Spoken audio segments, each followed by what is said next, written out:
ఉగాది పర్వాచరణ విధానాన్ని ధర్మసింధుకారుడు పంచవిధుల సమన్వితంగా ఇలా సూచించి ఉన్నాడు. తైలాభ్యంగనం, నూతన సంవత్సరాది స్తోత్రం, నింబ కుసుమ భక్షణం అనగా ఉగాది పచ్చడి సేవనం, ధ్వజారోహణం అనగా పూర్ణకుంభ దానం, పంచాంగ శ్రవణం మున్నగు పంచకృత్య నిర్వహణ గావించవలనని వ్రతగ్రంథం నిర్దేశితం.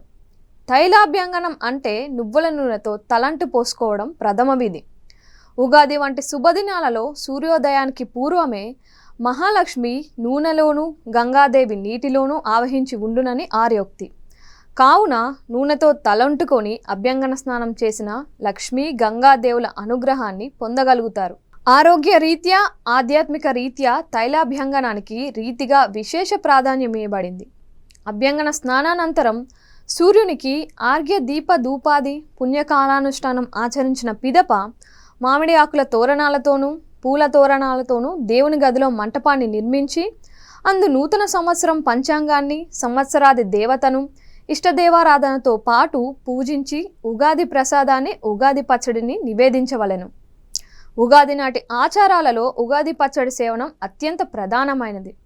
వేపపూత, కొత్త చింతపండు, బెల్లం లేక పంచదార లేక చెరుకు ముక్కలు, నేయి, ఉప్పు, మిరియాలు, షడ్రుచుల మిళితమైన రసాయనాన్నే ఉగాది పచ్చడి అంటాం. ఈ ఉగాది పచ్చడిని ఇంట్లో అందరూ పడగరుపునే సేవించాలి. ఉగాది నాడు ఉగాది పచ్చడి సేవించడం వల్ల సంవత్సరం అంతా సౌఖ్యదాయకం. పలు రుచుల మేళవింపు అయిన ఉగాది పచ్చడి కేవలం రుచికరమే కాదు, ప్రబోధాత్మకం కూడా. తీపి వెనక చేదు, పులుపు ఇలా పలు రుచులకు జీవితాన కష్టాలు తదితర అనుభూతులు ప్రతీకలే అనే నగ్న సత్యాన్ని చాటుతూ సుఖాలకు పొంగకు, దుఃఖాలకు కుంగకు, సుఖదుఖాలను సమభావంతో స్వీకరించు అనే ప్రగతిశీల సందేశాన్ని ఇస్తుంది ఉగాది పచ్చడి. అంతేకాక ఈ పచ్చడి సేవన ఫలంగా వివిధ అనారోగ్య స్థితులు పరిహరించబడి రోగశాంతి, ఆరోగ్య పుష్టి చేకూరుట గమనార్హం. ఉగాది నాడు ఇంద్రధ్వజ, బ్రహ్మధ్వజ ప్రతిష్టాపన ఆచారంగా ఉన్నది. ఒక పట్టు వస్త్రాన్ని ఒక వెదురు గడకు పతాకం వలె కట్టి దానిపై నారికేలం ఉంచబడి కలశాన్ని ఉంచి ఆ కర్రకు మామిడి ఆకులు, నింబు పత్రాలు, పూల తోరణాలు కట్టి ఇంటి ప్రాంగణంలో ప్రతిష్ఠించి ఆరాధించడం ధ్వజారోహణం. ఇటీవల ఈ ఆచారం చాలా వరకు కనుమరుగై దాని స్థానంలో కలశ స్థాపన, పూర్ణ కుంభదానం ఆచరణలోకి వచ్చింది.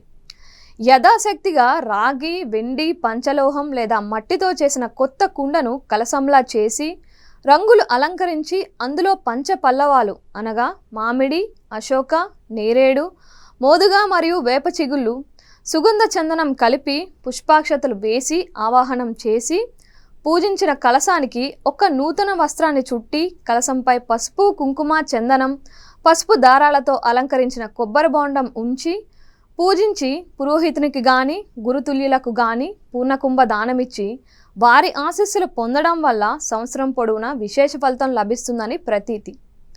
తిథి, వార, నక్షత్ర, యోగ, కరణములనే పంచ అంగాల సమన్వితం పంచాంగం. ఉగాది నాడు దేవాలయంలో కానీ గ్రామ కూడలి ప్రదేశాల్లో కానీ పండితుల, సిద్ధాంతుల సమక్షంలో కందాయ ఫలాలు స్థూలంగా తెలుసుకొని తదనుగుణంగా సంవత్సరం పొడుగునా నడుచుకొనుటకు నాడే అంకురార్పణం గావించవలనని చెప్పబడింది. ఉగాది నాటి పంచాంగ శ్రవణం వల్ల గంగా నదిలో స్నానం చేస్తే అంబించేంతంత ఫలం లభిస్తుంది. ఉగాది నాడు పంచాంగ శ్రవణం చేసేవారికి సూర్యుడు శౌర్యాన్ని, చంద్రుడు ఇంద్ర సమాన వైభవాన్ని, కుజుడు శుభాన్ని, శని ఐశ్వర్యాన్ని, రాహువు బాహుబలాన్ని, కేతువు కులాధిక్యతను కలుగజేస్తారని చెప్పబడింది. బ్రహ్మ ప్రళయం పూర్తి అయిన తరువాత తిరిగి సృష్టి ప్రారంభించే సమయాన్ని బ్రహ్మకల్పం అంటారు. ఇలా ప్రతి కల్పంలోనూ మొదట వచ్చే యుగాదిని యుగానికి ఆదిగా, ప్రారంభ సమయంను ఉగాది అని వ్యవహరిస్తూ ఉంటారు. అలాగే ఈ ఉగాది పర్వదినం మనకు చైత్రమాసంలో ప్రారంభమవడం వల్ల ఆ రోజు నుంచి మన తెలుగు సంవత్సరం ఆరంభ దినంగా పరిగణించి లెక్కించుటకు వీలుగా ఉండేందుకు ఉగాది పండుగను మనకు ఋషి పుంగవులు ఏర్పాటు చేశారు. లక్ష్మీ ప్రాప్తికి, విజయ సాధనకు చైతన్యం కావాలి. జీవనకు చైతన్యం కలిగించేది కాలం.